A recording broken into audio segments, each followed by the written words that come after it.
No,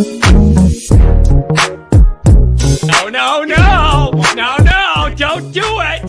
Get a grip. This stupid video I just showed you. I almost stroked out and died over it. You're watching a different show. It's donkey. You ain't a captain of nothing but a sinking ship. Don't do this to me, Harry. The Ohio State. It's Ohio State. What do you mean, the? 312-988-15. Hello? You tell Johnny all you've heard and seen. Sometimes it's good to just yell about football. Yeah, that's right. That's right. Welcome in. Welcome back, folks. It's kind of a weird time in Notre Dame land. And I'm going to go over exactly what I mean by that. We're in an awkward period of time here with Notre Dame, and we got kind of some major pending items to see where they fall. It's an odd time, and I'll get into exactly what I mean and how it looks and how it feels and where we need to go. There's some loose ends. We're in a really weird period of time, and before you know it, we're going to be right up against blue and gold time, and there's a lot going on, and there's a lot of moving pieces. So we're going to get into all that. Thank everybody for being here. Really appreciate it. Dr. John, good to see you. The Burger King is here. Josh Miller, the regular crew's here. Thanks for being here, everybody. So let's get into this. The phone lines are open, 312-988-15. When you get into this time of the year, we can spread our wings a little bit. If you want to shoot off and talk about wherever direction you want to go, whatever, we have more time to do that in the off season with the calls. You don't have to be as rushed. We could get to different topics. So Notre Dame waits to see who's going to fill some key roles still, and we'll see if I get to it. I got bullet points. Notre Dame's 25 schedule getting ripped online. I have some reaction to that, some response to that. So let's get into it. As always, thanks for being here. You can find a program on YouTube. Do it. Subscribe if you haven't yet. Appreciate it very much. Give the video a thumbs up. That helps Yanni boy out as well. Notifications on it. You don't miss nothing. Twitter, search bar, Always Irish, Always Irish Yank. Emails, alwaysirishnd@gmail.com. I'm getting caught up on emails. Audio only.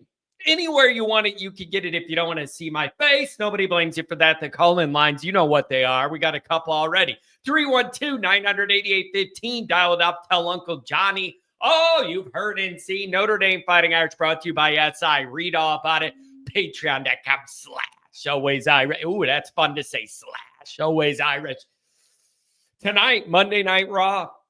7:00 p.m. Central Time. Mike Goolsby and myself breaking it all down. Couple things to debate, couple things to go over, what direction some of these hires are going to go, and everything else. Your comments, your questions. 7:00 sharp. Patreon Monday Night Raw. Be there, be square.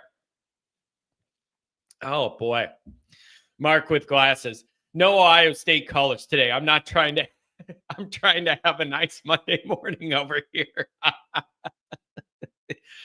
Thoughts on beardless Boggs? Hey, man, I've been told it makes me look 20 years younger when I cut my beard off because you don't see all them Brian Kelly gray hairs coming out the bottom. Pat was like, dude, you look 20 years younger. You look like you're right from college when you do that. So I don't know. I got too much gray and white coming in. So I don't know, man. It's a way to look younger with that baby face. Tex ND, what? Notre Dame being dragged about an upcoming season schedule? That wasn't expected. I'm telling you, man. You're not going to be able to win. I got bullet points on this. A lot of bullet points. You're not going to be able to win. You're just not. That argument, people that are convinced to hate Notre Dame and downgrade everything Notre Dame does, you're never going to win the argument. You're just never going to win the argument. You're just not. Yeah, Phil, that's a good one. Upgraded stadium anthems that will actually pump up the players. I'm assuming they do some of that with some of the hip hop and stuff. getting stuff that those people like. I doubt that's all coming from the Notre Dame DJ up in the booth that is aware of every popular hip hop song these guys watch or listen to. Like, I don't know. All right, so let's get into this. Kent Jackson, well, it's the Big Show. Remember when they did that old thing when Big Show was wrestling, since he's a giant and was like 500 or 600 pounds, where they would rig it so the ring would break? So like he would get choke slammed and they would rig it underneath the boards or whatever, and then the whole like the ring would fall down. Oh, the old days of the WWF, man. I remember that when I was a youngster in my youth. That was a long time ago. All right. Let's get through a couple of these chats. And then I'm going to go over real quick a couple notes. Then we'll go to the phone lines and we'll see how we're doing on time. Okay. Mark with glasses. This sucks. How many days till football starts? Well, the good news is the season ran on so long, almost into February. It ain't going to be that long. And then we're going to be out there drinking beer. The island of misfits. The island of misfit fans out there at my tailgate. Or as I like to call it, the gathering of all the fans with the personality. We can all gather in that tailgate and probably be in the freezing rain and wind because that's the way it goes. Pat, I'm waiting for the Freemanators who are going to be mad that he was at the Royal Rumble with his kids the past weekend. Yeah, it's where's the Commander Luke? I don't like this Freeman guy. He needs to be working. Why is he at this wrestling event? I heard it ain't even real. I heard it's all an act. Get this guy out of there with his 6 kids. Get into their recruiting. How dare you go to this WWF? It ain't even real fighting. Oh, man. Oh, that's so funny to me. I don't know why. It just is, because there's people like that. Every time Freeman does anything with his kids, they're like, get in the recruiting office. Meanwhile, here's what I don't understand about it. Marcus Freeman works like his fingers to the bone all year, never sleeps. He's all over the country recruiting. He's doing all this stuff. The guy goes to one wrestling event and it's like, get this guy. He's not even trying hard. This wrestling isn't even real. Get back to recruiting. Meanwhile, 80% of this fan base let Brian Kelly practice more golf than Jack Nicklaus preparing for Augusta. And nobody said boo for like 10 years. That's the part I don't understand. The standard suddenly changed.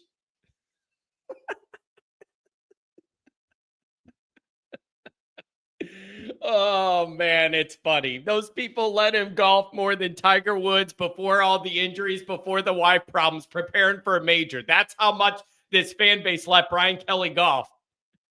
Marcus Freeman does one thing with his kids. He ain't even trying. It's unbelievable. Look at this. Mark. Callers, I'm coming to you. My offseason is off to a rough start. ND basketballs, men's basketball's unwatchable. Every movie my wife picks out sucks. It's Mark, you're in for we got a long stretch, buddy. And then once we get through spring ball, man, you want to talk about the dog days, man. That period from right after blue and gold, you don't have anything but like you hope you have recruiting news, and then you count the calendar down to August, and then you get into camp. That is the death zone.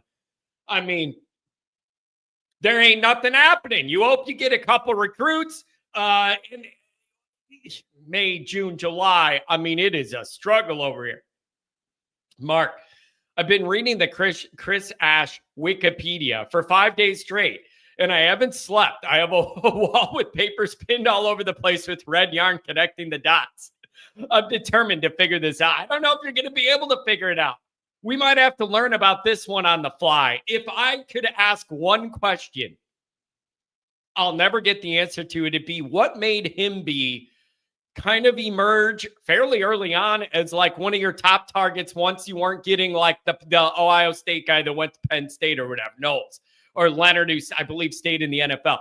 I just want to know what is it that made that guy somebody to turn to. I'm just wondering.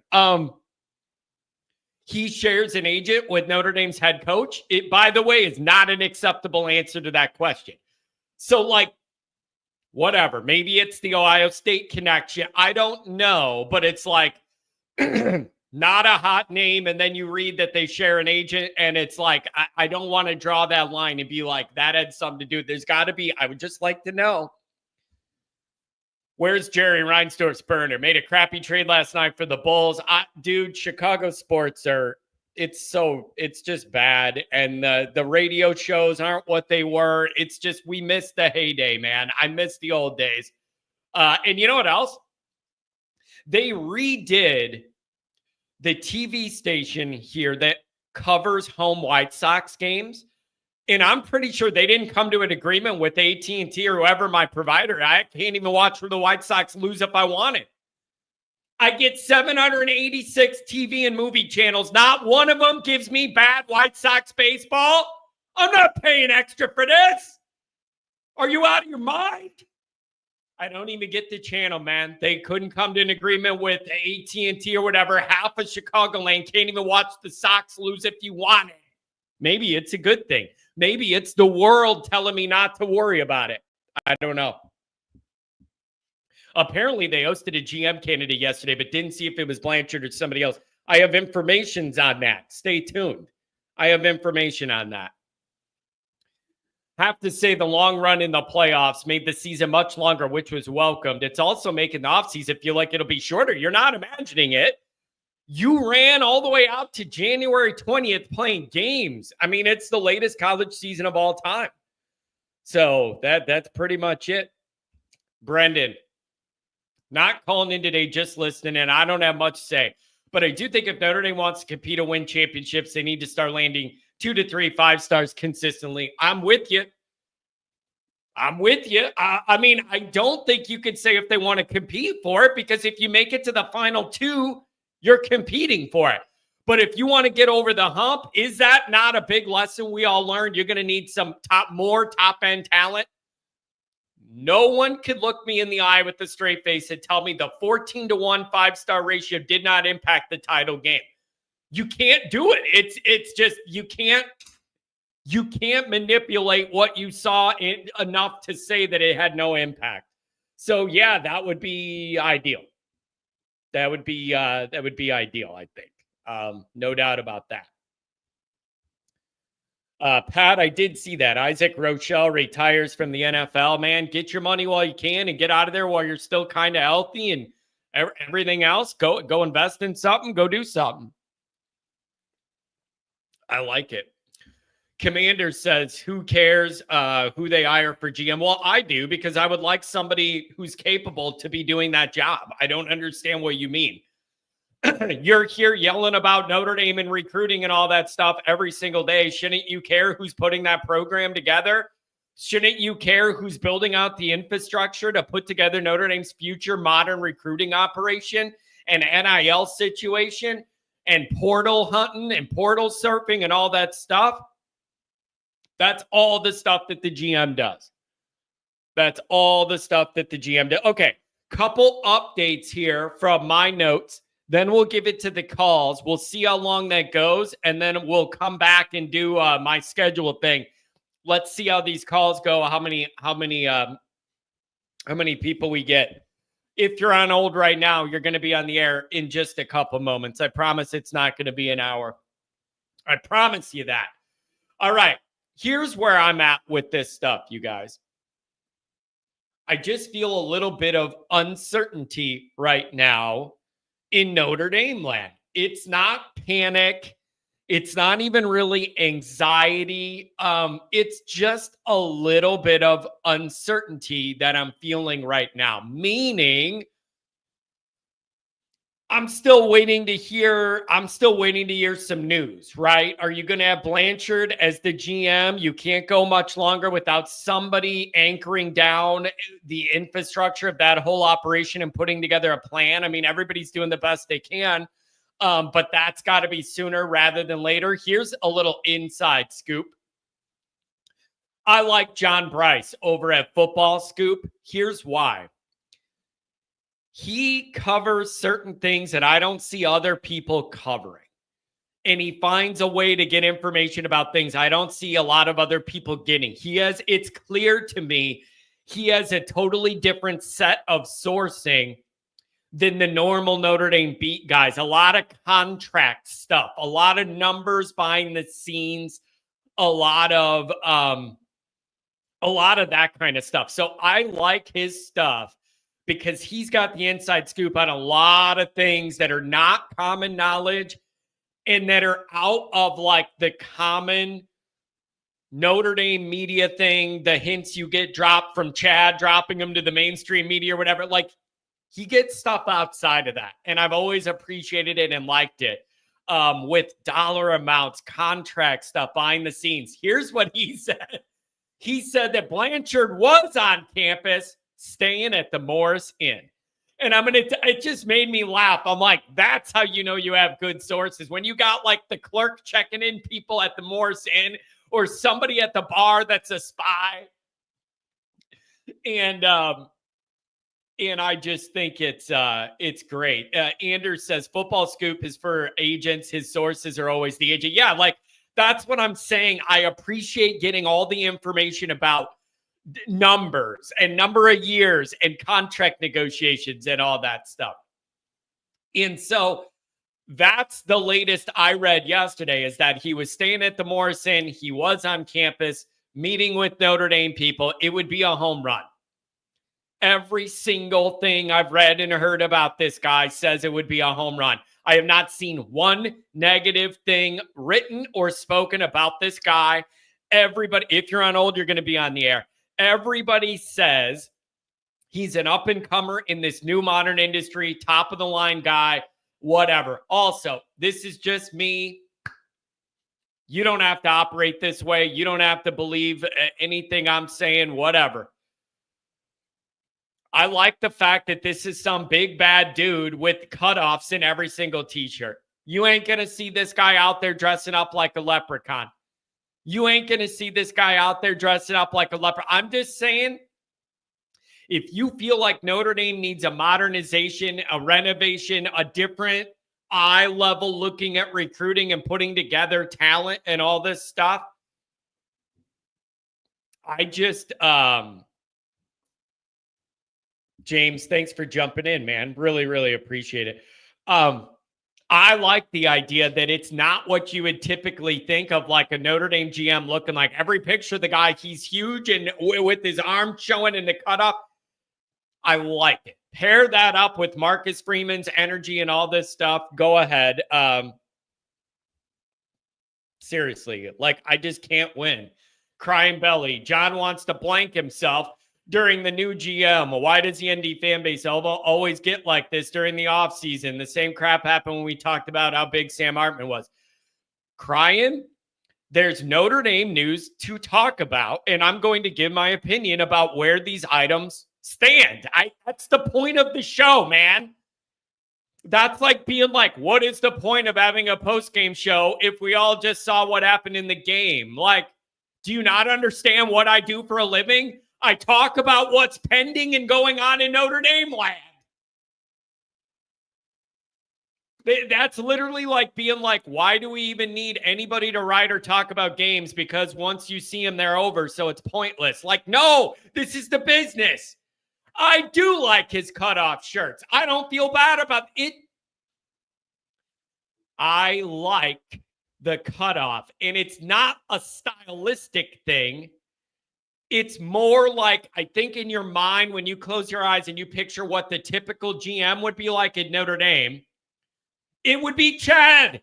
It would be Chad, a straight-laced white dude, all buttoned down, whatever. That's like the image I feel like most people would think about when you're like, what would the typical Notre Dame GM doing this be like? And it would be like Chad, a straight-laced dude like that, whatever, and he's dressing in a leprechaun suit and all that. I like that this dude's got a different vibe. Maybe that's exactly, Andrew, he'll fit right in an Elkhart. Maybe this is exactly what you need, is somebody that has a different way about him. I'm all for that. John can't wait to see him in a mesh shirt. Are we talking about the next GM or Kanye West's wife? Son of a buck. Cover up, lady. Bad influence. Bad influence for the youth. Cover up. How does that even count as decent in public? So I'm just saying, I like this dude's vibe. Every single thing I've read about him, I like. And it's just imagine Frank Leahy in cutoffs. I imagine Frank Leahy showering with a full suit on. That guy. So classy. So classy. You don't even know. That's my guy. All right. Couple more notes, and then I'm going to the callers. Sorry. USC's heating up in recruiting. The funniest thing that was told to me when Chad went over there was Tim Hyde texting the group that we don't have to worry about USC getting good receivers anymore now. Vibes don't convert to wins. I'm telling you, if you guys start your day convinced that you're just going to crap on everything I say, you could find a reason to crap on everything you say. Everything I say, like, go for it if that's what you want to do. And Ronald saying vibes don't convert to wins. I feel like Marcus Freeman brought a totally different vibe to the program, and they've done better than they did under the last guy. I'm just saying vibes alone don't make you win, but vibes matter. I agree with you. Vibes alone, good vibes alone don't make you win, but I do think they matter. Would you agree with that, Ronald? By the way, I want them, extra crispy hash brown today, baby. I want it extra crispy. And you know what I don't like either? I don't like the little sleeve. They give you that McDonald's hash brown in, and they trick you. A lot of times the part on top of the sleeve, you know how the sleeve doesn't cover the whole hash brown, and the top will be nice and brown and crispy, and you get down to where your fingers over the sleeve and it's all greasy, it's like a raw greasy potato in there. Why is it so much to ask that the whole thing be cooked equally? I don't like that. I get down there and it's all greasy and it's like chunks of slimy potatoes. How hard is it to cook the whole hash brown? Son of a buck with the hash brown. Too much to ask. Anyways, is Blanchard going to be the GM? I hope so. It sounds like it'd be a home run. Get it done and then let that guy wear a cutoff when they announce him. Don't even make him put on sleeves. Have him up there with the cutoff saying, let's get to work and change the way we identify and land top talent. We wait and see. Here's the other one, you guys. When I say there's a little uncertainty, if you're on old, you're coming up on the air. When I say there's a little uncertainty, what's the deal with Rudolph? The O-line coach, one of the Bears' top targets, committed himself elsewhere in the NFL, and then I heard that Rudolph is still in play. So I don't know. Are you going to end up with another transition in Notre Dame offensive line? And then it's just an interesting dynamic because you feel like Notre Dame's O-line's in a pretty good spot. They seem to kind of perform. Whoever has to go in there perform. But you've had a bunch of these different O-line coaches so far, even under Freeman. And it's just, you got guys going to the league. You have pretty good success on the field. You have some decent talent. Next year should be great if you're healthy there. But then you keep kind of churning and burning at that position. Is Notre Dame just so good at it that coach gets poached everywhere? Or is there any truth to the rumors? Communication's an issue. Things aren't going as smoothly in that room. Whatever. I don't know, man. I don't know. So you just kind of want to know before we gear up for next year, who's going to war with us? You get what I mean? You just kind of want to know who's going to war with us, who's in and who's out. It's just a weird period here with all these moving pieces, saying Rudolph's staying. Okay. So, I read yesterday there is no way to know, no, they didn't, it's still in line for the Bears thing. I have no idea. So you just kind of want to know who we're going to war with here. And then you batten down the hatches and then we get serious, right? Moving on to the Ash hire, I still don't wait and see. Wait and see, you guys. $5 holler, Isaac. Do you think Penn State trying to do the Michigan and Ohio State strategy will work for them? Personally, I don't. I don't know. I mean, really good. I mean, Knowles going to Penn State's obviously a win, right? I just think it's interesting. You hit Ohio State, peak Ohio State, and then the band breaks up. It's just an interesting dynamic to me. A very, very interesting dynamic. And it's weird. And Eric, I don't know if you heard this, but the Knowles thing, there was some information out there that ended badly and got ugly at the end. I don't know if you could verify if that's true or not, but people are saying they're gutted. Well, a good thing you beat Notre Dame and got your championship before the band breaks up, right? Like, bro, that's just the way it goes. That's just the way it goes. So with Ash, it's wait and see. I don't know any other way to analyze this hire right now. This is the final thing I'll say on it. Then we'll go to the callers. I promise. Zachary, I really hope the Blanchard announcement comes soon. The longer it gets dragged out, the more nervous I'm getting. Yeah, it's true. He would be a home run by all accounts. Here's the thing, man. You can't say the Ash thing is a failure now because we haven't seen any results. But you also can't, here's my genuine thought on this. You also can't say it's a home run hire. That would be wrong too because about some of the red flags in that resume and some of the history there, right? So you can't say it's a total failure, but you can't say it's a home run. So I guess here's what I'm going to give you. Anybody who doesn't like this, here's what I'm going to grant you. And I was thinking about this last night, and I honestly think this is fair. If you say to yourself, Notre Dame has and is an elite defensive unit, it's proven that it can be is the backbone of the program.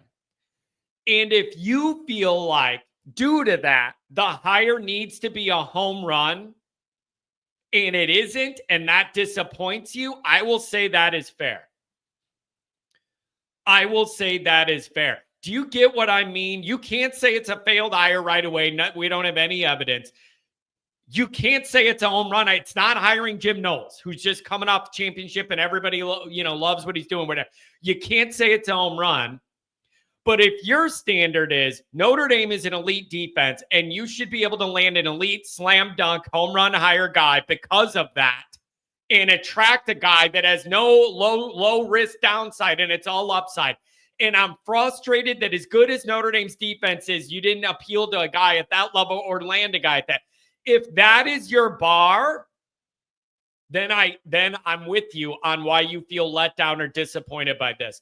And I don't know whether that's fair or not, but if you wanted to present to me that argument that this is an elite defense, there's no reason there should be downside risk on the hire for a job like this.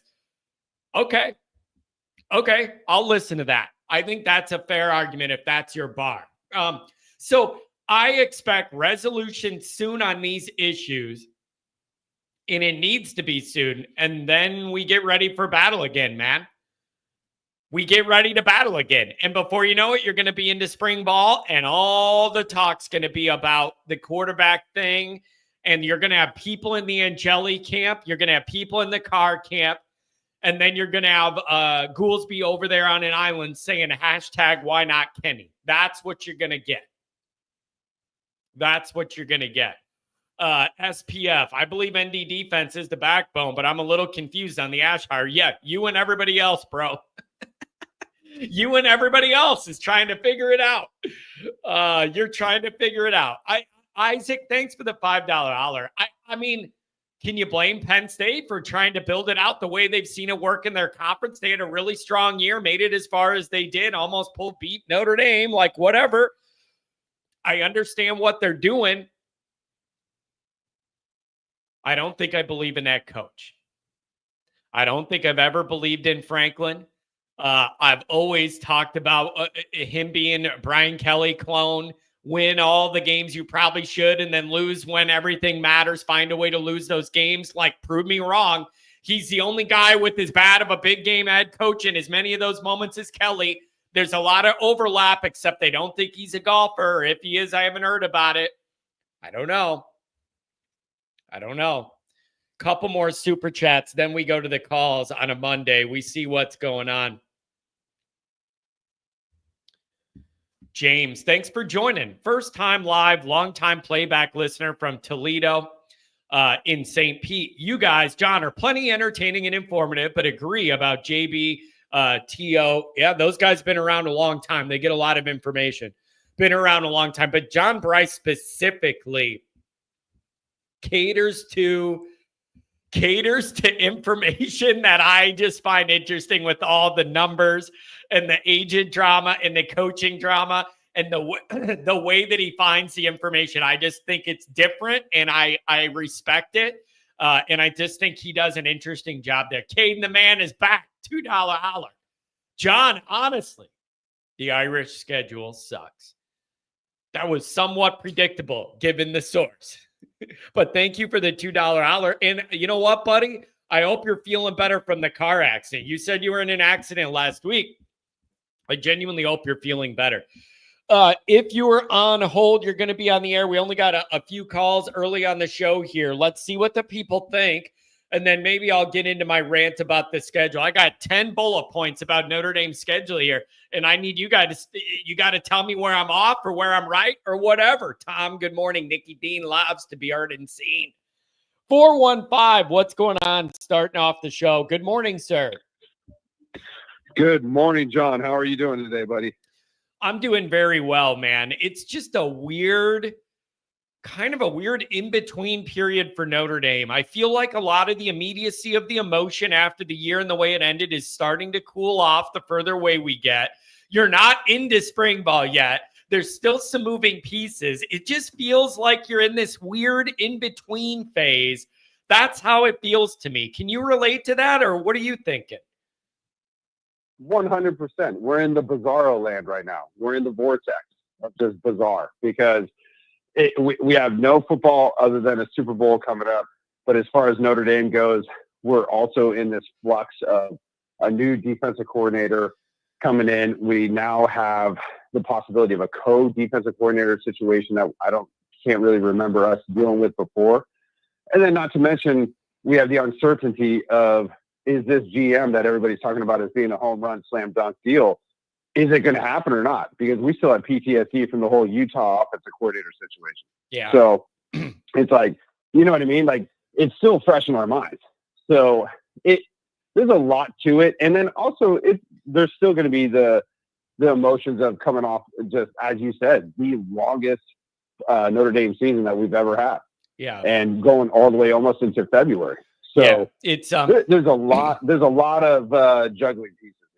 Yeah, there is. And, I think you'll understand where my mind's at on this. I wrote an article. I don't know when it posted. It might even still just be as a draft, but it was in my brain. So I write it before I forget what I'm thinking about.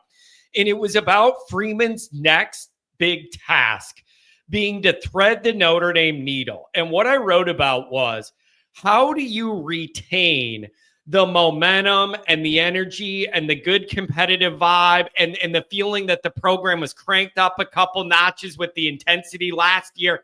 How do you maintain all of that goodwill and energy that was going on while you change a lot of the personnel with the coaching, the support staff, and some of the players, and try and find even more of it without ruining what you already had? Do you get what I'm saying? Like, keep the parts that worked, but then add in some new parts and then find an extra level.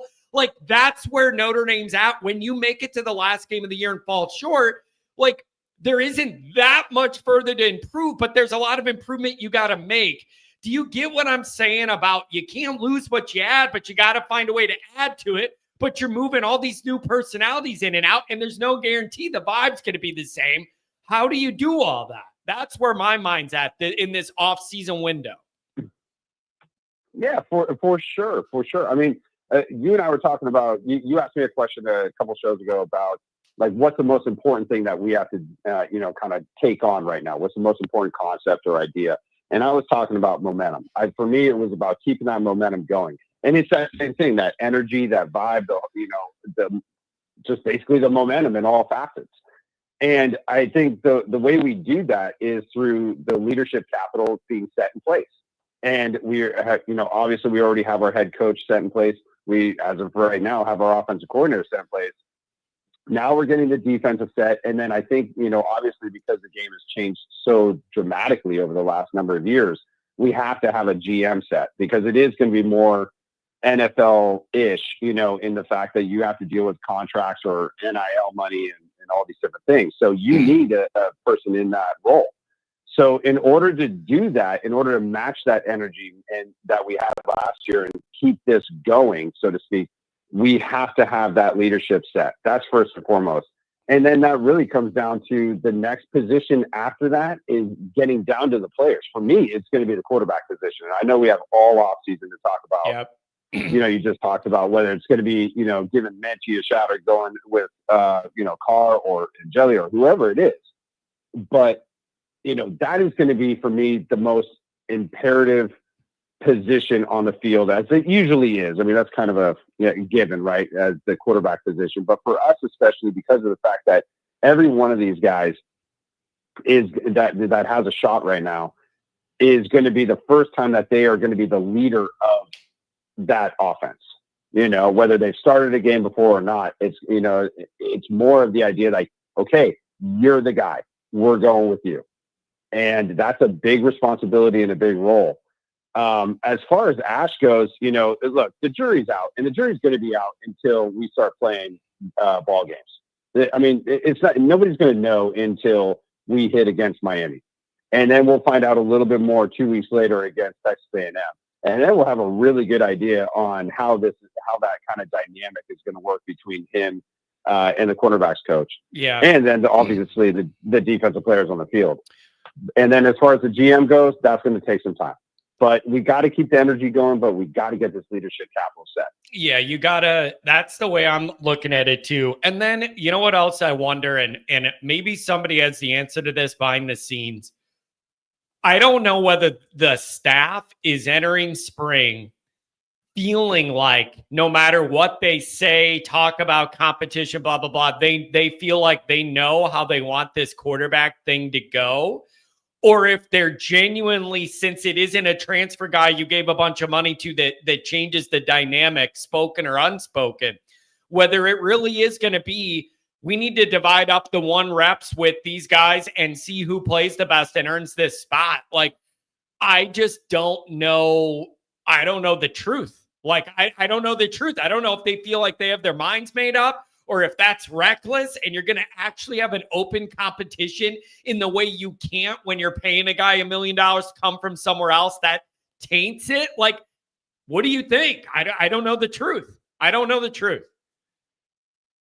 And John, that's why you and I are sitting here because we're not in that building. And I'll tell you, to be honest with you, I could speculate to say that they don't know, that they just really don't know. I think that they have an idea, but until they start getting more reps, didn't Carr have like an injury that he was battling last year? I mean, there's just a number of different variables that are going to take place. And then the biggest one, what was one of the bigger things that we saw with Riley Leonard?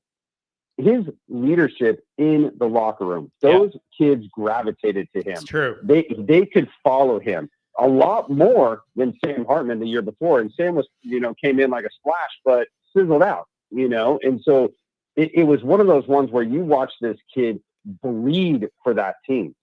And I think when it comes to the quarterback position, you're looked upon as like you're the coach on the field. You want to be the Joe Montana, Tom Brady type of deal. Okay, we're looking to you, right? Yeah, so it was. They're going to be figuring out all those intangibles. Yeah, and here's the other thing with Riley Leonard, and I don't know if this resonates or not, and I'm not taking a shot at any previous Notre Dame quarterbacks or whatever, but I mean it when I say it came off genuine. Everything Riley Leonard did with, like, whether it's talking about the Bible study on Thursdays or thanking the Lord after every win, or as fired up as he would get sometimes, none of it felt contrived. It genuinely, I think that's a big part of the appeal he had. is it just felt like it was legitimate. There was no act, no playing it up. It felt real. Did you feel that too? Completely. And it literally resonated through the screen. When you watch those interviews of him, and especially for those of us who have played sports, or even if you haven't played sports, if you've been in some kind of environment that where it was a team atmosphere, whether it's in your job or at home within your nucleus of your family and whatnot, when someone's being genuine versus not. You understand when they're going to be an adequate team player and going to make the entire team better, whether it's at home, in the office, on the field, whatever it may be. And he absolutely embraced that position because of the fact that he was so genuine. And that's what made it so easy. That's where we were just sitting there going, man. And I remember halfway through the season, I sat there and said to myself, wow, I really wish he had transferred the year before. Because if we had him for 2 years, oh my God, it's just one of those ones, like the one and done. As a fan, of course, I'm like, I want more of this. And for the team and for the coaches, of course, they would sit there and be like, great, we got Riley for another year. Let's go. Like that position's already set. Going into Miami, like if the roles were reversed and now he had another year sitting here and we were going into Miami week 1, I'd be like, I have a lot less, kind of nervousness about it than I do going in with a first timer. That's the other part of this is nobody in Notre Dame land is open to any regression after the success you had this last year. No one's open to regression. Life could come at you fast with those first 2 games Notre Dame has. I realize there's a week in between. Life could come at you fast. You got to figure something out and be good enough right away. Or if it's a young quarterback without a ton of experience, you got to be able to run the ball. Like you got to have some things you can rely on going into there's no easing into the season. Nobody's open to regression. You already saw the stress it puts on a program named Notre Dame. When you have 1 loss in the first 2 weeks, you feel like you got to be perfect the rest of the year and to live under that stress. Like there's a lot of meat on this bone to consider. There is. And this schedule, I just don't like this schedule for the reasons being that of where we are as far as our personnel, as far as the quarterback position, as far as like these new DC roles and different things coming in. I just don't like how it's so front heavy, especially going into just a nightmare situation like that of Miami, which I know we just won there, but it wasn't against Miami and it wasn't with their fans. And the fact I was listening to you talk about how I think it was your brother that was down there for the 17 game and there was just fist fights everywhere. It was like, ugly. Dude, yeah. They're not bringing it with class, John. They're not going to be doing that. Yeah, that's obvious. They're going to be coming out. They're going to be all fired up. They're going to think that they're going to be national champions. The U is back. Ray Lewis is playing for them. I mean, they're just going to be back into their old school ways. It's going to got to be ready. That aren't even fans. You got to be ready. Like you just do. Like you can't regress, man.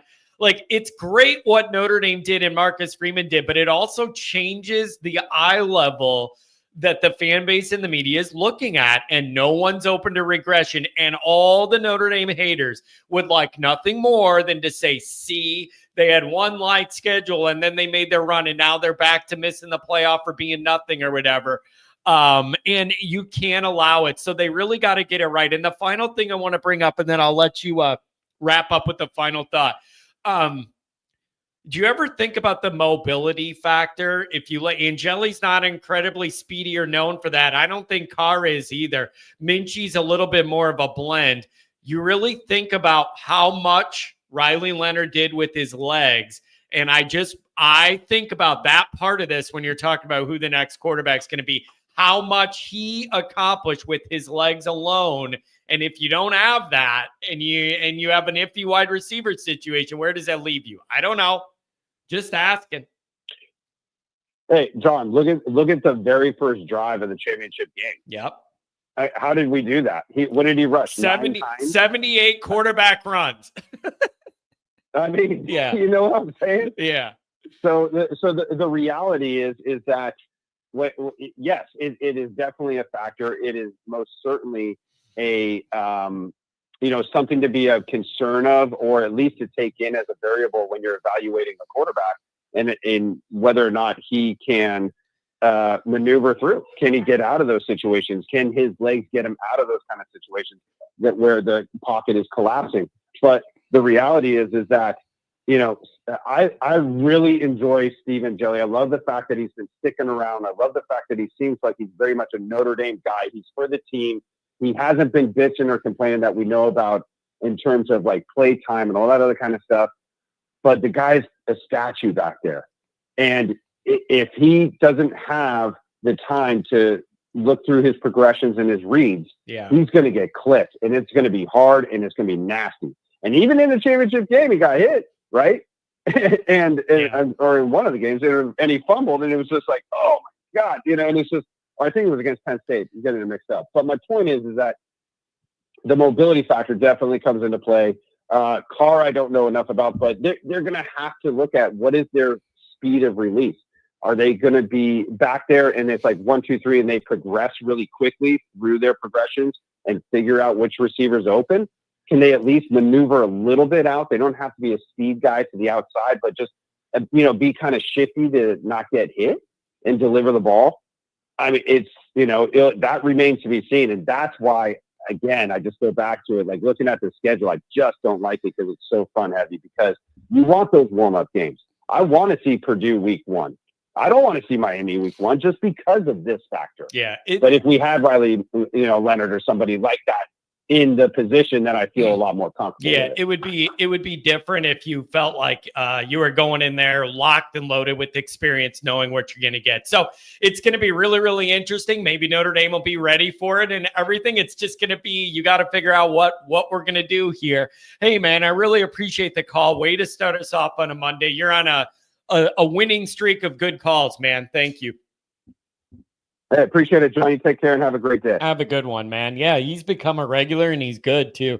If you're on old, you're going to be on the air. Let me do a couple chats. I might have to hit a button on the old sump pump machine in the closet behind me. Caden, $2 holler. Miami is a better team than Notre Dame, John. I guess we'll test that theory. We're going to find out. I thought they were in playoff position all year. Oh, Miami's back. Look at what they're doing. Look at what they're doing. And then they dropped out, bottomed out, and then nobody thought they were good anymore. It's wild how the narrative shifts so quickly. They went from a lock in the playoff to sucking and whatever, man.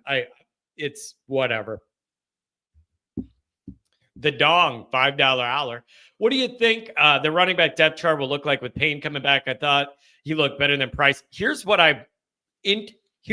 interesting to learn that I learned. Something interesting. Hold on. Listen, these running backs, my understanding is these running backs are looked at like with mileage clickers. And every carry they have takes one off their life. Like there's like a set shelf life of running back carries and hits and whatever, college and pro. And that's like a clicker. And each one you take takes one off your career, whatever. My understanding is these guys are happy with the rotation in the division, that none of them are getting 25 carries and it's divided out. Because it keeps them fresh and they're not getting worn down with that mileage and all that stuff. Like, that's what I've been led to believe. Now, maybe that's garbage. Maybe that's wrong.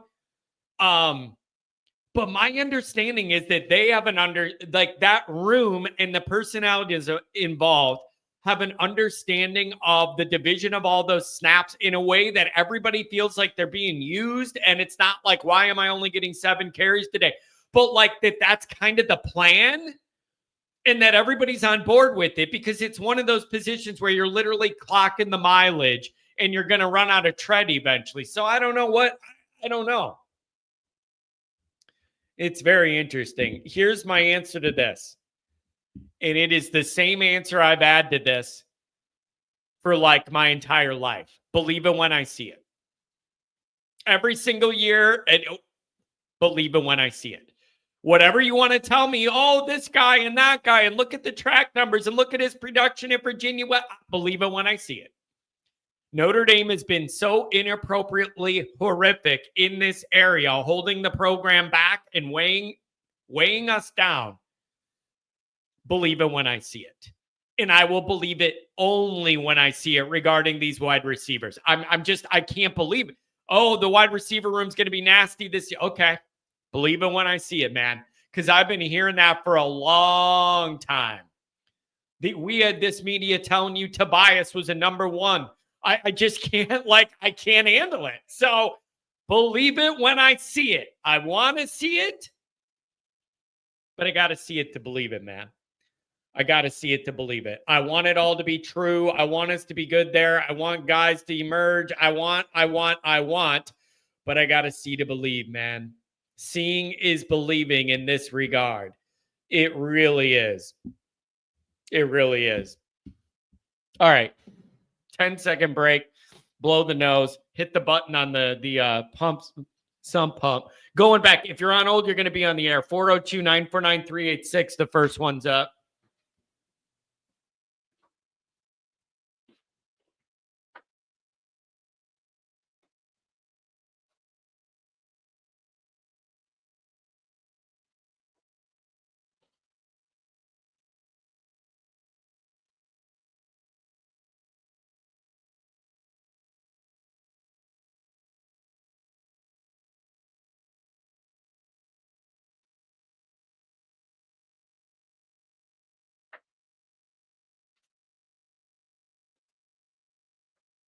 Back at it, baby. You guys need to grow up. That's not what's happening. 402, what's going on? 949-386, next two up. What's up, 402? Hey, how you doing, John? I'm doing very well. We're just in a little in-between period here, man. I kind of want to find out who's on our side, right? I want to know who's on our side, and then we could get going. You know who this is, right? I just have 402. Who is it? All right, so let me introduce myself. My name is Rocky. I'm that friendly Ohio State Buckeye that keeps calling that you're impressed, that you tweak out about he's a machine. I keep talking constantly. Yeah, my name is Rocky. I'm the Ohio State fan, and I just want to make it clear because I've been here plenty of times, and yeah. I won't forget that one. Yeah, I won't forget that one. What's on your mind, my friend? Well, first, there's a lot, but I want to tone it down since the football season's over. But I do want to say a couple of things. One, if I'm Notre Dame, I'm going to think of this as the new golden age because as long as you have Marcus Freeman, that guy is going to make sure that he has the right people at the right places to be Notre Dame, to where they're the smash mouth, blue blood, old school, old looking house that they once were. So Marcus Freeman is definitely reviving that tradition. And so even from the outside, you believe you're seeing that? It's one thing for the Notre Dame fan contingent to believe, in what they're seeing. But from the outside, you believe you're seeing some positive changes within the program. And more importantly, you think they have staying power with Freeman? Well, it's been a development for years. And I can easily say that when we went to South Bend and that infamous tush push 2.0 that you're stressing about. Just the way you casually said, you casually said you're stressing about it. I'm thinking of the next 3 days of my life were spent in the basement with no lights on, nothing on, of me laying in the dark on the couch, staring at the ceiling. That was just such a casual, it brought me a flashback. I literally, dude, no TV, no phone, no podcast, no anything. I laid on the couch in the dark and stared at the ceiling for 3 days in a row. That's how I handled that situation, man. if it made you feel any better, back in 2019 when we lost to Clemson, I got drunk as hell, and I was like smashing my remotes, yelling, freaking out. I was That's pissed, the old man. John. It was like my team lost. That was the old John. Yeah, bro, I gotta tell you, I'm maturing. I busted up my hand punching a door one time. I punched a hole through the wall one time. Like, that was the old John. I am maturing in my old age. Yeah. And I've learned to focus all of that energy into videos and articles rather than punching a wall. And it's been good for me. I got to tell you, it's healthy. Well, it's okay. So during the national championship run, I love the energy that you're putting off. You're excited. You're having fun. It looked like you're like a little kid in Christmas morning before you open up the presents. Ooh, let's see what I got. Oh, Santa is nice this year. I mean, like, everything that you said in the preseason, what constitutes Notre Dame having a successful season, and everything that happened between August to January, I mean, it was more than a successful season. I think, in my opinion, that Notre Dame has really not breached the doors, but stormed the field on being elite style football team, And I know it's been a little late. I'm not here to gloat on your guys' grave because it feels good to win. But there's 2 points. One, if there was another fan base out there to deserve a national title, to feel good about their football team, it's Notre Dame, because I've seen you guys suffer through 2 decades. I paid attention, but not as greatly as you guys.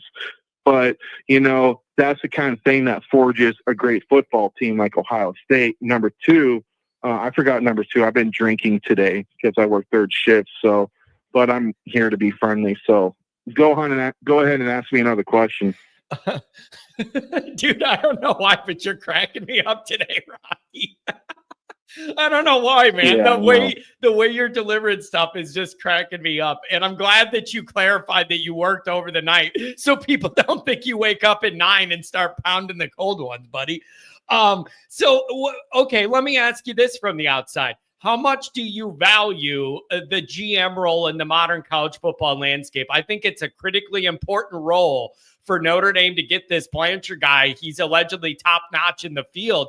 How important do you feel like that is? And is it more important at a place like Notre Dame that has very unique requirements and a way of living and acquiring talent and all that stuff? So what do you think?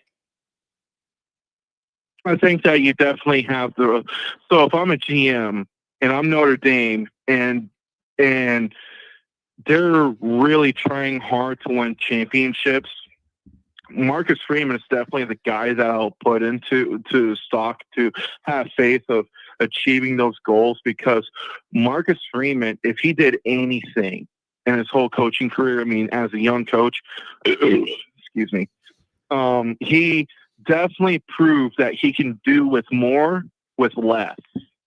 And as a GM, I would definitely have my words to him like, hey, keep an eye out on this. And Marcus Freeman is very open to the feedback to where he can bring coaches in to help Notre Dame to be in an elevated level to where there's pride and honor with the program, and also the fan base can have something to not cling on to, but also to be proud that they're fans of a football team that's competent to win championships. And you guys have been doing this for years, I know that it sounds like I'm dancing on the graves of Notre Dame fans, but you guys keep getting beaten by Ohio State, and they kind of seem like your nemesis. However, those defeats forge a team to be the elite teams that bounce back through and show resiliency and kick ass and take names and win championships. And like everything that I've seen on the outside, Notre Dame is galvanizing everything that they need to do to win championships. And eventually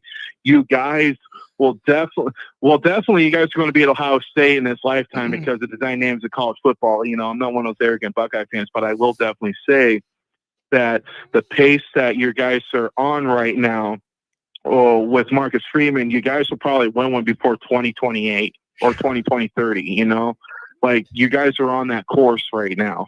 And yeah, that would be it would be ideal. You know, you got Michigan off the schneid, they got theirs.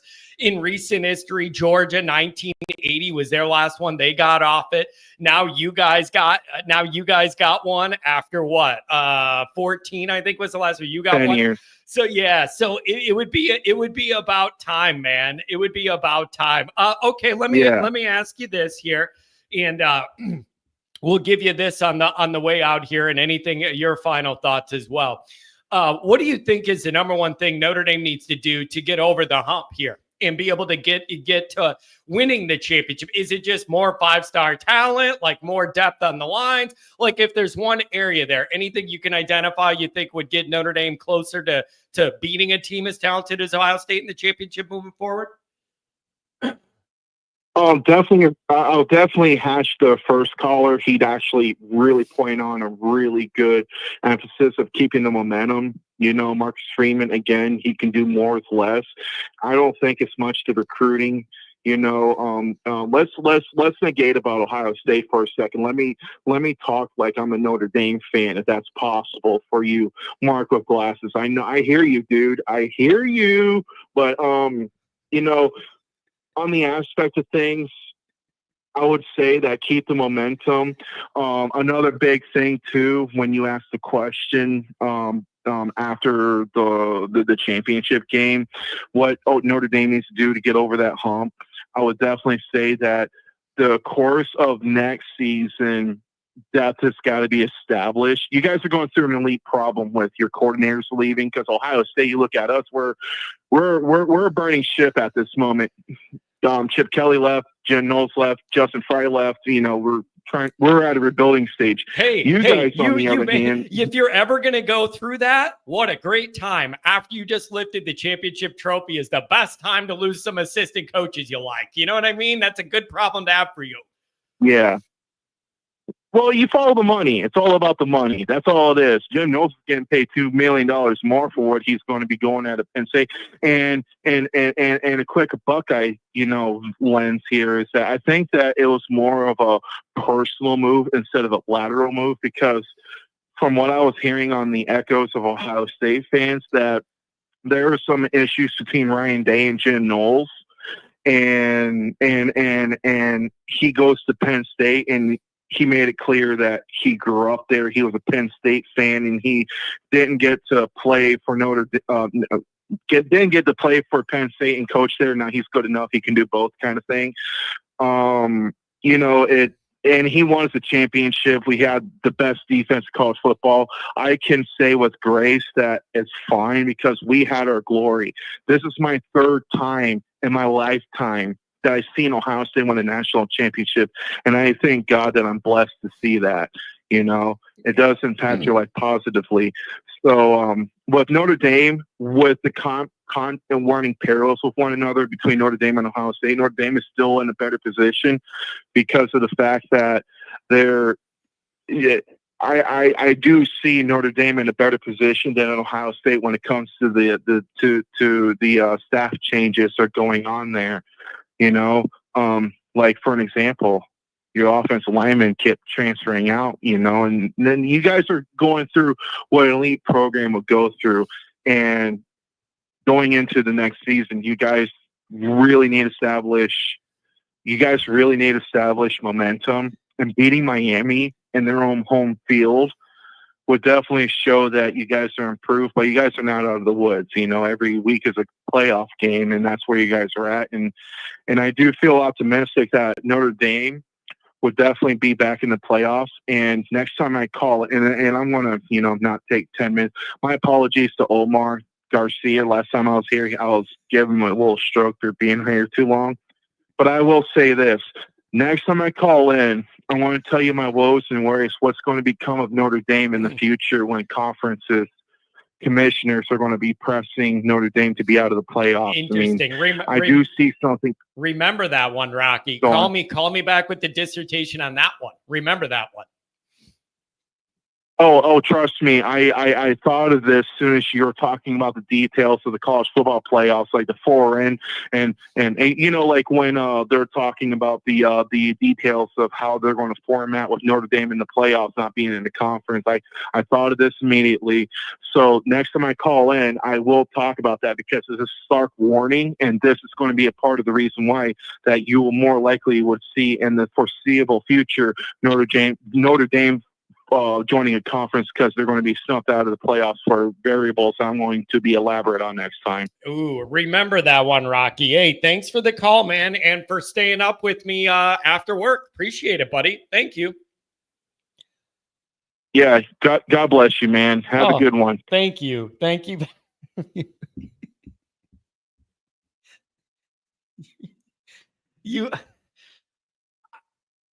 You just never know what you're going to get here, folks. You just never know what you're going to get. We had the toilet flush like a year ago was hilarious.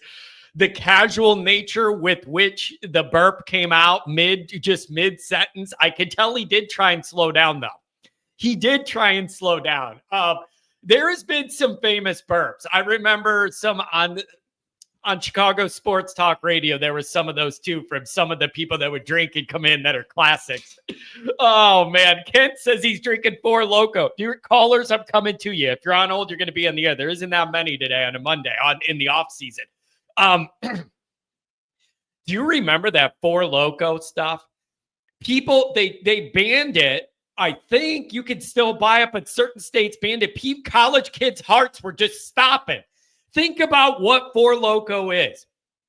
It's full of caffeine and it's full of alcohol. So those things are competing in your heart. One of them's telling your body to slow down and the other one's telling your body to speed up.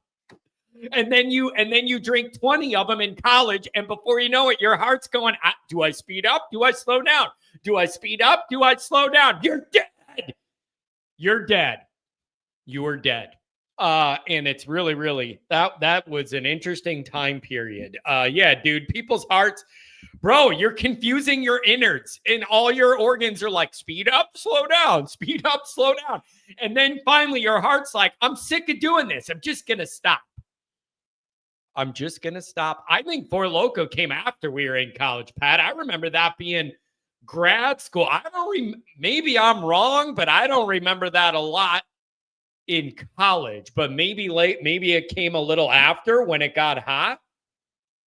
It was too sweet for me, man. That like a Red Bull kind of, it's just too sweet for me with the alcohol. I don't know, but everybody's different. Caden, $2 holler. Rocky, really? Caden, I appreciate the $2 hollers, man. You keep them coming. You keep them coming.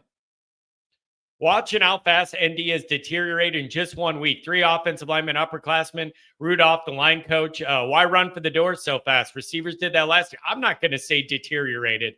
None of those linemen leaving, I think, are going to start next year. Talk to me about, you heard a rumor that there's communication issues and all isn't well in the offensive line room. Fine, I'll listen to that. It's in the back of my mind to consider. But the bottom line is, I don't think any of these guys were going to be in line to start. They're older guys that want to go play and not ride the bench. That's what I see.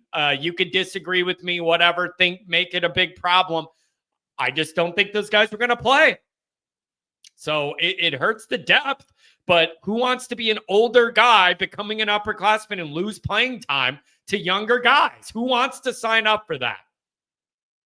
And then with Rudolph, I don't know. I'm hearing it looks like he's staying now. So I don't know what you guys want to make of it.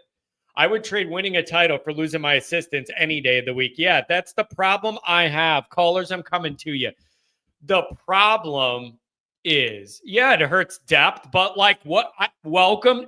Of course it hurts depth, but welcome to the real world of modern college football. Older guys with options are not going to choose to sit the bench and not start. Period. This isn't scientific, like hard to figure out. It's not hard to figure out. Yes, it hurts depth. Obviously, you would love all those guys that have starting experience being the backups. That would be awesome. It's just not going to happen in the modern era. And you know what else? I don't know whether this is public or not, so I'm not going to give the numbers. because I am unaware if these messages were for public consumption or not. The NIL deals our linemen are getting that are leaving are surprisingly fantastic for them.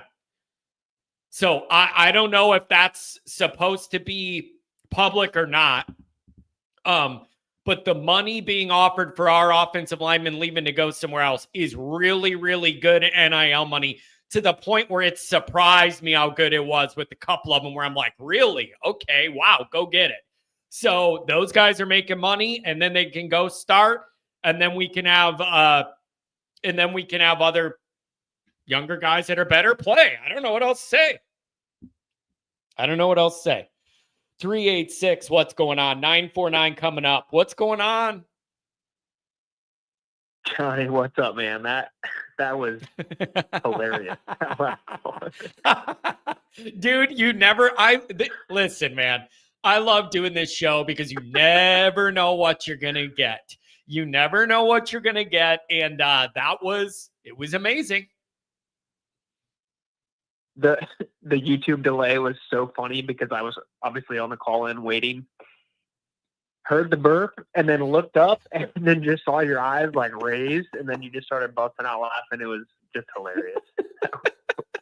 God bless him, man. Think about it. Working the night shift, you get off work, so it's like your evening, and the guy doesn't even like our team, and he wants to crack some cold lids and talk to Johnny Boy. That's great. I love it. I love Rocky. Rocky's a good name for him too, man. Like, if you told me a guy like that was named Rock, I'd believe you. I like it. I like everything about it. Yeah, it was funny. But dude, here's where I'm at schedule-wise. The more that I've thought about this, you broke it down in one of the videos that you put out, I don't know, last week. The first 7 games, that is it. That is the meat and potatoes of it all. Yep. I still think that,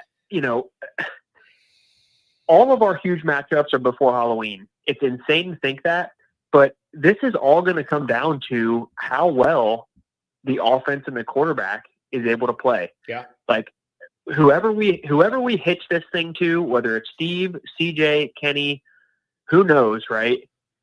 This whole operation and this whole momentum and sustaining the success thing, it's going to come down to this guy, whoever takes that. Would you agree with that? Like, I feel like there's just so much riding on this because, like you said, we don't have Riley's legs. We don't have Riley's experience. We don't even have Sam Hartman's experience. Man, right? Like, this is going to be a first-time guy thrown into this thing. It's just look at the dynamic here, man. And I know I'm zooming in just on Notre Dame land specifically, but look at the dynamic. You ran the season out all the way to January 20th being your last game, and which means you're like a month behind every other team with their postseason changes and portal stuff and coaches coming and going. I'm obviously not complaining about that. That means you made it to the final game of the year, and that's a good thing.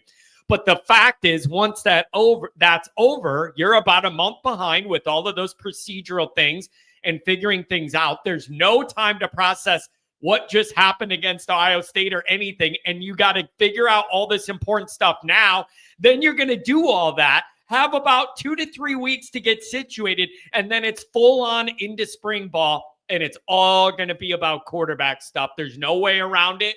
It's going to be the talk, and you got to get it right because there's no easing into next year. You're so right, man.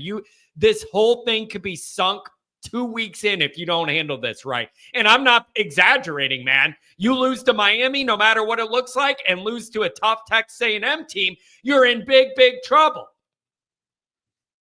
Oh, you're in huge trouble. And it just, we're coming off the most monumental run that I've ever seen, close to the most monumental run that you've ever seen.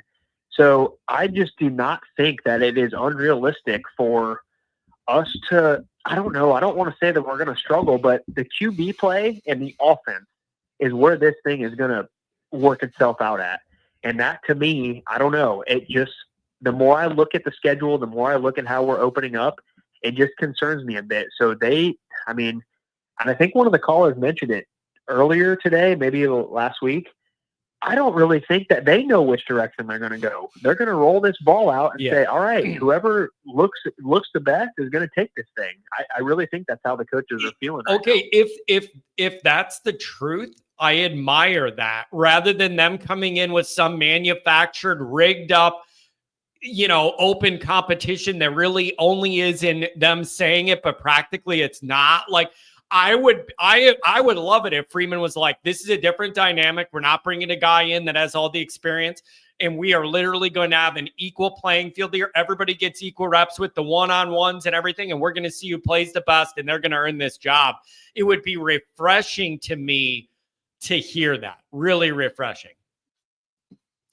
Well, it would be refreshing because we had the year with Cone, then we had the Buckner year.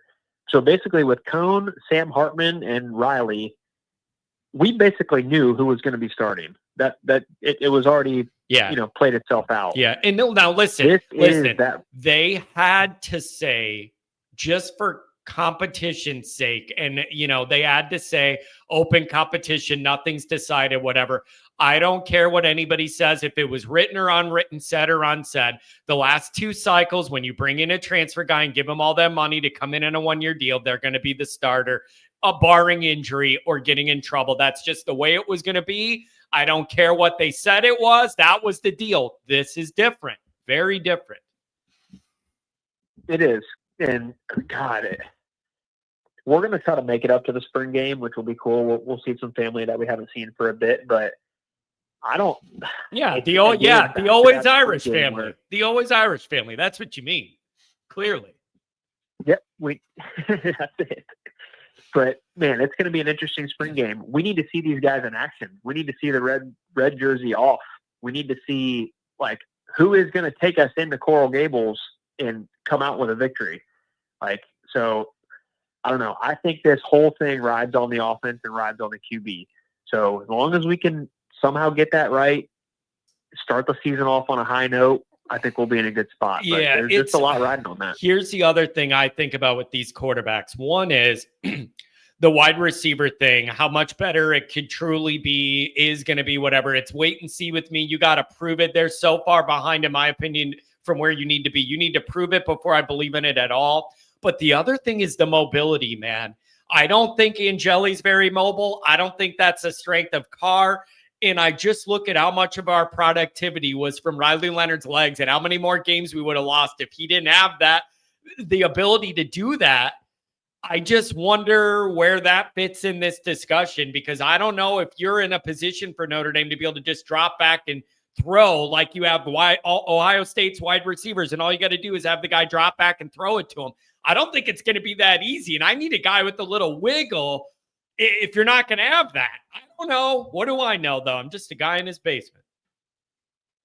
No, yeah, likewise for me. Just a guy sitting at his computer desk. But, yeah, I would agree. I don't think we're just going to have this high-flying, powerful passing attack, which is what you need if you don't have a guy that can wiggle and kind of escape a little bit here and there. Yeah. So, yeah, I don't know. We'll just have to see how it plays out. I think defensively we'll be okay.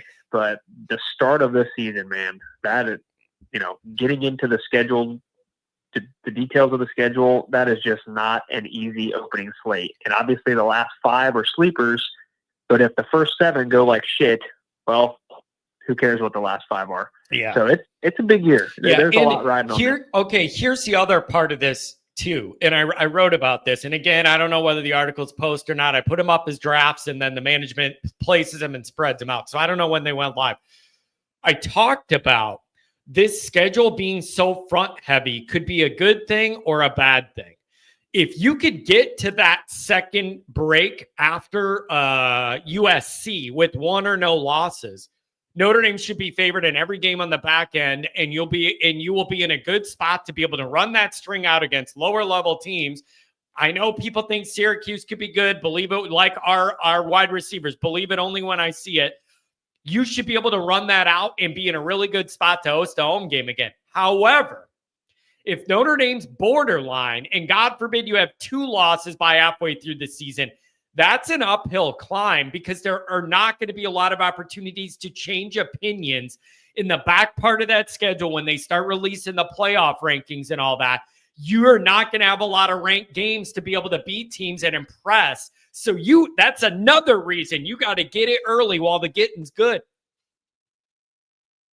Yeah, the pressure is on right from the get-go. Say you have 1 or 2 losses after USC, you're right. You don't have a lot of marquee matchups. Obviously, we don't know what the other team's records will be, but you're right. You don't have those barn burner games where it's like, okay, we can win this and start impressing the committee. So you're right. You got to get it early. I don't know, man. I think at bare minimum, you got to split the first 2. Like those first 2 games are such toss-ups. The talent across all 3 of those teams, they're going to be toss-ups, whatever way you look at it. A&M's coming in for revenge. They're going to have that young athletic QB, and they're going to be better than they were last year. Another year under a coach we all trust. It seems like they found their hitch the quarterback wagon to a guy we didn't face. Like they're going to be ready to, and it is a year place, which helps, but that's going to be a tough one too. You're totally right, man. You better. There is no leeway early, and you got to figure it out. Anything else, my friend? Thanks for the call on a Monday, busy Monday. Yeah, no, I don't think so. Just, it's February now, so turning the page. We just got to keep knocking off these months, and soon enough we'll be getting into summer and ramping up for this thing again. It'll be, I know it's risky coming from Florida up for the blue and gold game because you don't know what the weather's going to be, but we're going to have a good time. And I'll say this as a little teaser. Johnny Boy got a new prop to bring to the tailgate. So everybody's going to have to wait and see. But I bought a new prop to go along with our vibe at the tailgate. I'm waiting for it to arrive, and we'll make sure everything's up to par with it. But I got a little something for everybody. Looking forward to it, man. Thanks for the time, Johnny. Oh, no problem. Have a good start to your week. Crystal clear phone lines too. I see people talking about Italian beefs and whatever Chicago. But here's what I don't get, man. Even Johnny Boy, like 949, you're coming up, and then my main man's coming up after that. 559 up on the line. Lower your volumes. Here's the deal with these Italian beefs. I've been asked a million times, John, do you even like the beef or whatever? Yes, I like an Italian beef. It is disgusting to me when those soggy buns, bro. You go to Portillo's and they're like, do you want it dipped or not get it dipped? Why would you dip the bread of your sandwich in a liquid that makes it all mush like it is in your stomach when it's getting processed and it's blended with all the liquid and it's just mush? Completely and thoroughly disgusting slop. Who wants their bread soggy? Generally speaking, who wants soggy buns? It's just gross. So it is soggy, mushy bread reminds me of like barf. Like when you would eat a sandwich and get sick when you're in second grade and barf it up. That's what it reminds me of. Like slimy, soggy bread is disgusting. Who would want that? So I want him to take my Italian beef and whip that thing over that tray and get all that liquid off it. I don't want it sogging up my buns. I just want that beef. Here's the other part of it. I don't understand this either.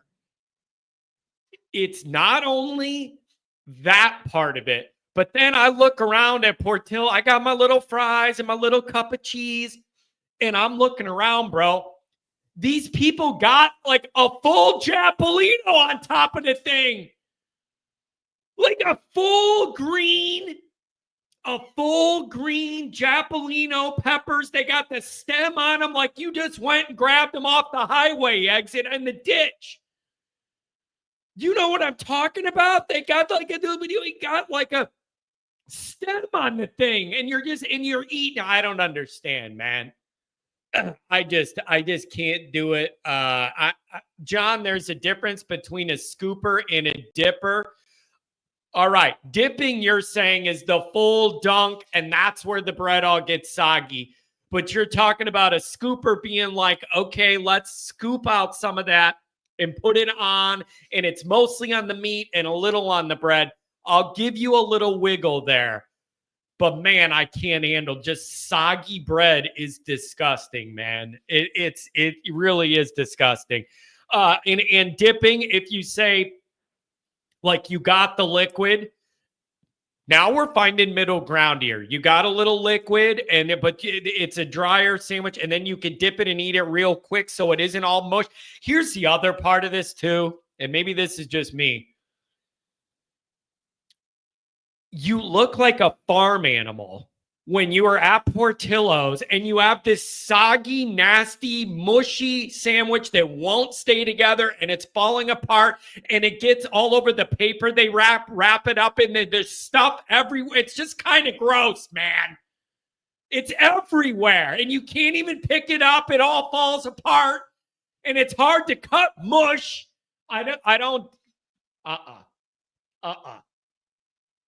I struggle with it, man. I just can't do it. 949 on the line, 559 coming up. What's going on, 949? Good morning. Well, I'll tell you, what's on my mind is not some Italian beef carved out from an animal.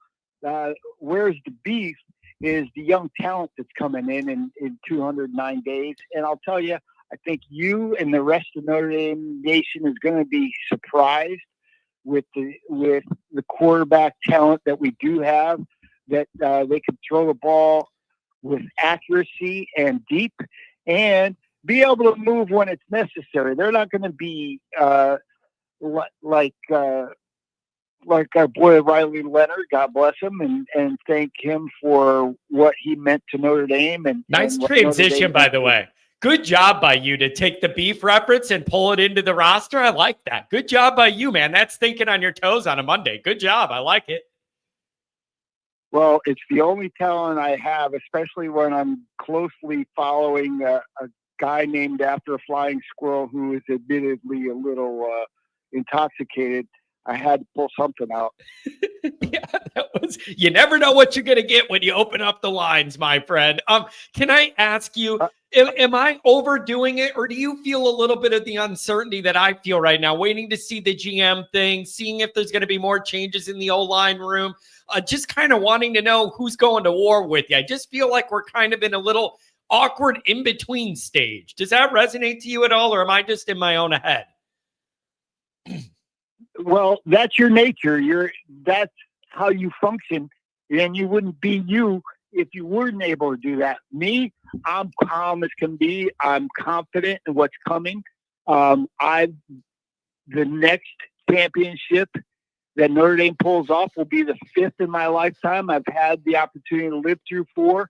In the old days, you had a knowing that everything's going to be all right, and that feeling has come back to me. We are on the right path. We're going down there, and this is walking around some of the bowl games that I attended, especially noticeably at Sugar Bowl, walking around New Orleans, looking at other Notre Dame fans while Georgia fans were piping off a little bit, although they were admittedly nervous. Notre Dame fans, those of us of a certain age, we were just looking at each other in the eye and nod. We didn't have to do the go Irish or, that kind of thing, and just nod. And that's the confidence that's coming back to this program. And we're not all the way back, but we're back. Yeah, I've been thinking about that, man. Like everybody's eye level around this program has shifted and changed given the success of 2024. A new bar has been reached. A new level has been unlocked, like a video game. You broke through the big postseason losing streak and all that crap. You broke through all that. And nobody's open to regression. But the front half of that schedule next year is a little tricky to navigate. And you got to have your stuff on point early in the year. Line them up and knock them down. That's what you got to do. We don't have Slippery Rock in there, but we do have Purdue towards the beginning of the year. But starting off with a Michigan, or in this case, a Miami, and plugging them in the mouth and moving forward. You go through an off week, and then you got at Arkansas in a fun atmosphere. I'm excited about next year's schedule, and I'm going to go to that Arkansas game. Miami's a home game here. That'll be fun. And of course, we just had Notre Dame men's basketball here in what could be the worst loss in the program's history. But we got the women coming in to South Florida here on the 20th, so that's not too far away, and we'll redeem that one. Yeah, it's man, this is going to be interesting. We got a short window here too, and then we're going to be back into blue and gold. And you know what else? Maybe that's a good thing. Given that you didn't win the championship and you made it that far, I've been thinking about that. I'm kind of glad that we're going to be able to get on the field in what would be a sooner gap than usual. And so maybe you could take out some of your frustrations that you didn't get over the ultimate hump here sooner rather than later, since the season ran so long, and get back into action. I think that'll be very healthy. It's a learning experience. You're shaking off. I mean, you know, some people were slitting their wrists that, oh, we got linemen leaving. But, you know, those are Brian Kelly recruits that thank them for what they did, and it's good for them for getting their degrees. And rather than bury themselves in the Marcus Freeman era of recruits that are coming in, we got some beef coming in. They're going to go on, and they're going to have a chance to start and help another program. And I think that's not just a good reflection on Notre Dame. That's a great reflection on Marcus Freeman and where our compass is headed. Yeah, it's man, you got a real chance here to either give up the momentum you've gained or to parlay it into something bigger. And I'm really, really hoping they're able to maintain this momentum and keep it rolling and integrate some new pieces into the program and keep it going. And that's the next challenge for Freeman is you can't regress. This needs to be a starting point and a thing that shows Notre Dame's here to stay in the modern era. Anything else, my friend? Thanks for the call on a Monday. Always enjoy your calls. Yeah, I think you got to get an engineer hat because you're going to be like Choo Choo Charlie as this train starts rolling. And thanks for all you do. God bless you. God bless Notre Dame, and God bless everybody listening. Oh, man, I appreciate it. Thank you very much. What a nice guy. I'm going to reiterate. That's the gentleman who met up with my brother at the tailgate for the Penn State game in Miami. And after the game, he literally came and brought my little daughter 2 green pom-poms from the game. It was just the nicest thing to think of in the world. He made sure to go back to my brother's car after the game and said, I want you to give these to John to give to his daughter. That is just the nicest thing. What kind of red sauce? I don't know what that means. You mean like ketchup?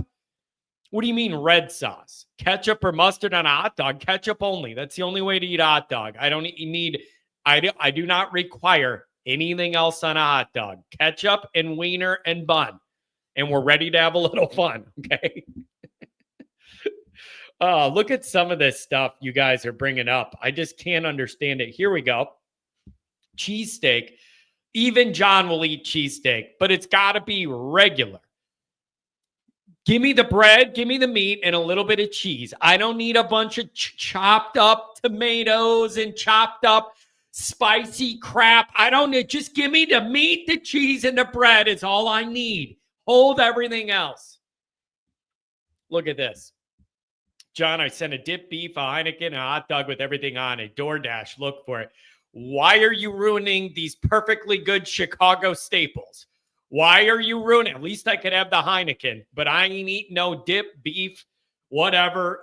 You know what? If you did that, what I'd probably do, take the beef out of it, shake it out, and then take some of my own bread that isn't a soggy, disgusting, bar-filled mush burger and make my own. Look at this. You guys are out of your minds. Blue cheese and ranch are thoroughly disgusting. One of them, I don't know which one of these dressings smells like puke. The texture of blue cheese and just the ranch, it's disgusting. Thoroughly disgusting. I will not eat anything that's touched ranch. I will not eat anything that touches blue cheese. I'm a texture guy. Bananas can't do it. The texture. chopped up tomato. I can't do, it's the texture. Your thoughts on sushi? I do not understand.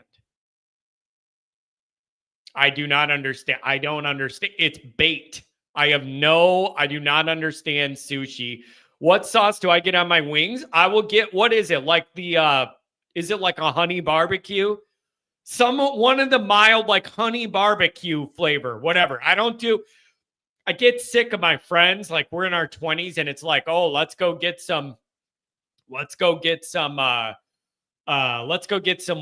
And then they're sitting there like, and they're like, well, you're not a real man if you don't get the heat. And they're over there crying, like they're eating their wings. There's tears coming out of they're blowing their nose. They're crying. There's fire. They're breathing fire. Well, you're not a real man if you don't get them extra hot ones. I don't need that in my life. I'm going to have a problem. I don't need it. Sushi. No. No. I'll eat plain rice. That's all I need. I don't need anything in it. Just give me a pile of rice. It'll fill you up real quick. I love rice. Just regular rice. I don't need nothing in it. I told you guys before. I went to Florida and they got all of these places right on the inlet of the ocean and everything on the coast. And they have all these cool places where, yeah, I'll eat some pizza rolls. You kidding me? And they got all these places and they got like a raw oyster bar or whatever. And you walk in there and it's like a thing of ice and there's just all of those slimy, smelly, nasty things sitting there. And I got all these 117-year-old Florida people and they're breathing over the ice bank. Oh, I want that one. What are you talking about? It looks like they just cleaned like the backside of a dam behind a pond and scooped out everything and put it on there and then charge you out the wazoo to eat it. It smells horrible. It looks horrible. Pat, I would want to go with like just me and you. Not me, you, and my entire family, including kids. It wouldn't be as fun. I want it to be like me and you and we go golfing out for a few days, not the whole family. That's kind of a problem. 559 hung up. He's probably at work. I'm going to call him back and see if he answers. Hello? What's up, 559? I called you back. Yes, you did. Hey, what's up, Islanders Nation? How's everybody doing? How's everybody going? Why y'all tripping over there right now? This is get right moment. This is Notre Dame football. We got the blue and gold game. We got the juice coming. We got to show up that day. And guess what, John? I'm doing my best to be there, and I will be there. I'll be loud and proud like I always am. And all those the guys that told me to shut up, how about now, my boy? You ain't gonna shut me up no more. We're going to be there. We're going to show Notre Dame what this is all about. We're going to show these recruits how Notre Dame is back. We're there. We're not semi there. We're not halfway there. We're not a quarter there. We are 110% Notre Dame football and Fighting Irish full strength. Man, I'm telling you, I like the energy. I like it.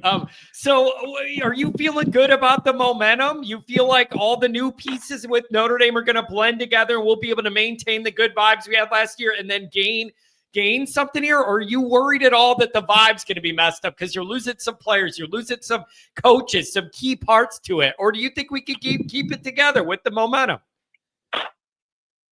Man, look, get ready for this. This is the same thing I tell when look, Notre Dame is the way I see Notre Dame is the way I am. Bro, when I date someone, girl, you're not downgrading, you're upgrading. That's exactly what Notre Dame is doing.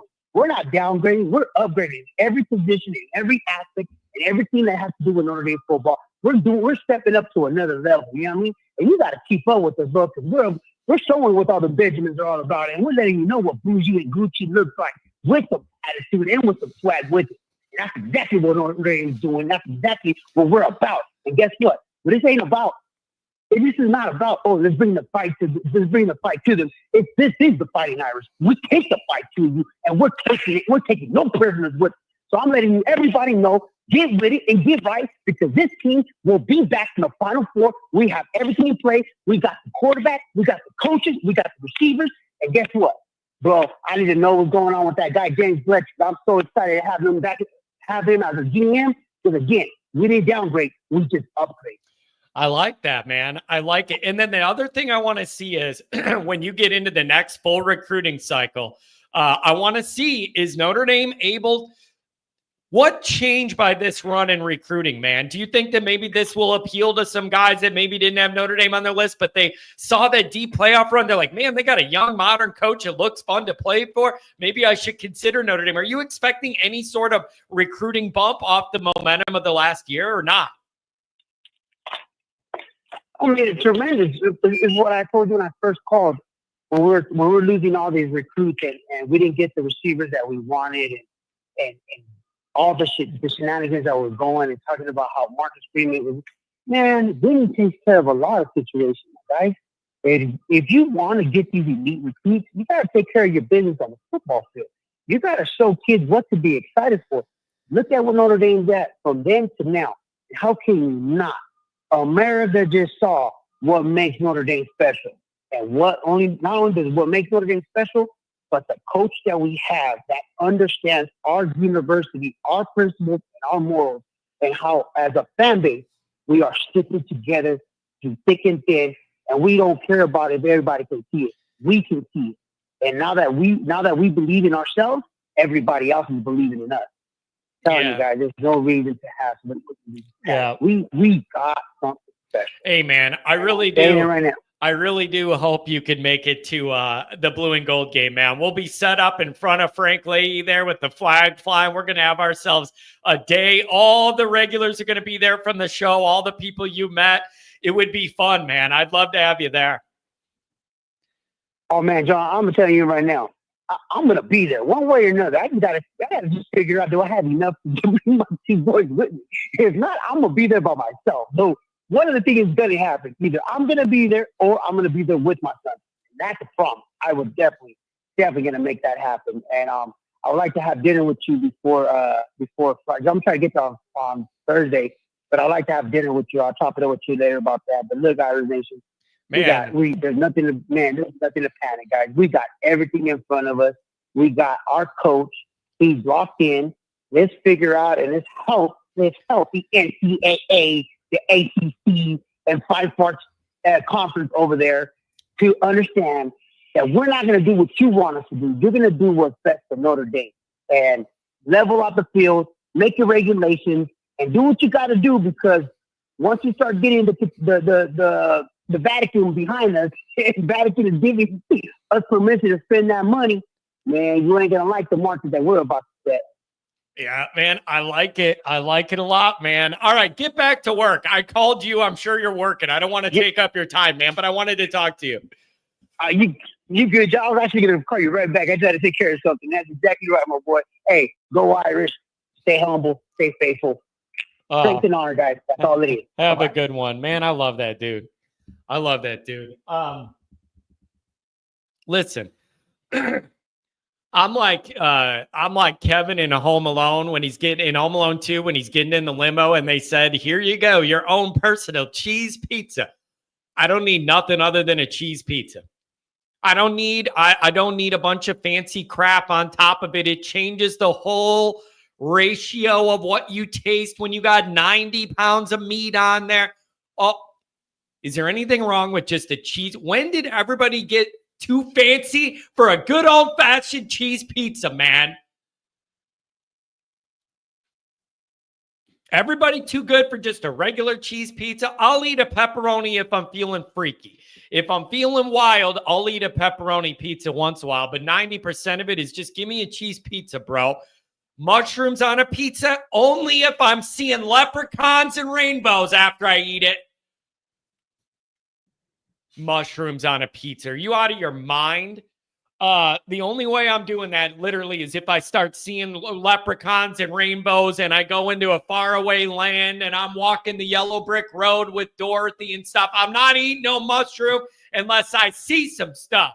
No, no, no, no, no, no, no, and no again. But if I'm feeling freaky, man, I will definitely have some pepperoni. That's no doubt about that. All right, I got to tell you guys something bad that happened.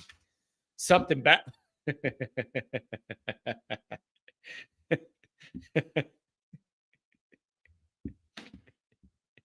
He yells at dinner, "Don't go, John."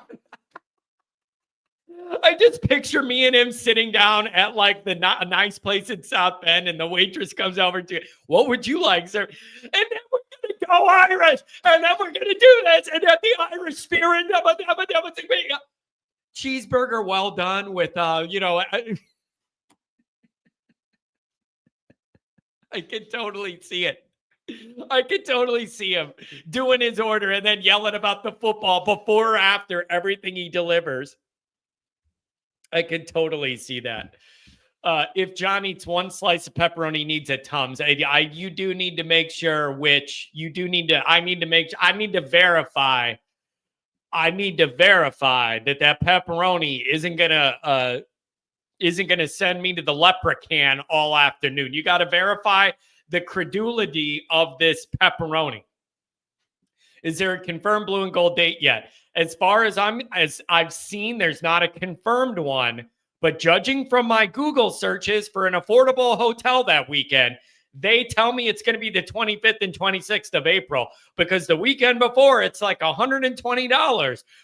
Go one more week and it's $420 for the blue and gold game. So I'm assuming based off that it is going to be the 25th or 26th, whatever that Saturday is. And I'm basing that fully off conjecture based on the calendar with Easter the week before and the pricing I've seen on the hotels.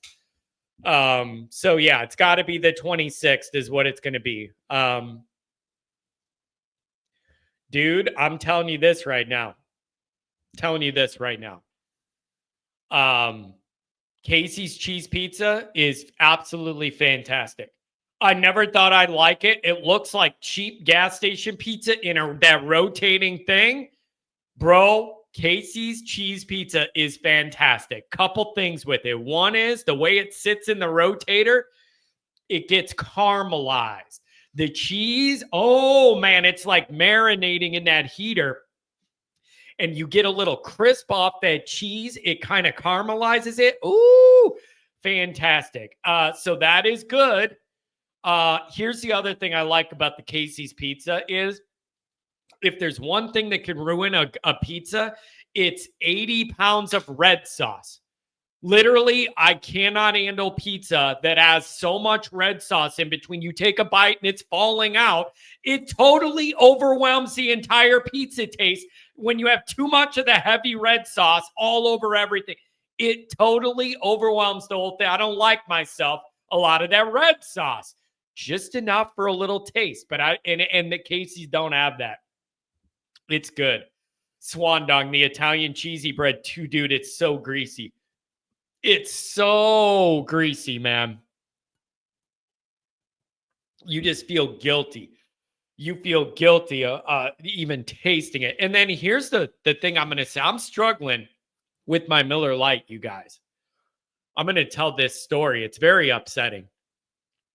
Remember when I went out for a Halloween and I dressed up in the leprechaun outfit and I hit the bar scene and I dressed up like the leprechaun and I did my old promo thing. I was drinking Miller Lights at this bar we were at. And every time I got a Miller Lite, the bartender girl was like, she would open the bottle and it would overflow like with foam all night. Every time I got a Miller Lite, she would open it and I'd see it shoot out white foam everywhere. She would take care of it, clean it up, and then give it to me. I get like 12 of those going in me out for Halloween. I was up all night and the next morning yakking my brains out. And I know that's what it was. I know, no. I was not hungover. I didn't drink too many Miller Lights. Like, you could drink Miller Lights all day and be fine. It was not that. There was something wrong with those Miller Lights. I got up at like 3 a.m. and was sick the whole next day, yakking my brains out. Never happened to me before. Never happened to, I'm telling you, there was something. I got tainted Miller Lite. I don't know if it was exactly 12, but when you're out for 6 hours, 12 beers is 2 an hour. Think about it. You're like, oh man, 12 beers, that seems like a lot. If you're out from like 6 to midnight, 12 beers, that's two an hour. That's not even a lot. I'm just telling you, something happened to that Miller Lite. And I've been having a hard time getting back into drinking it because it's just like, once something makes you sick, like with heavy alcohol, you're like, no more Captain Morgan. I learned my lesson. It's just, I can't. There's something wrong with them Miller Lights, man. Something wrong. All right, you guys, that's going to be it. I'm going to save my schedule thing for another day, or maybe record it as its own video, and then we can react to it Wednesday. I'm enjoying this time in between while we figure out who's going to be going to war with us, who isn't, and what the deal is with everything. This is very interesting.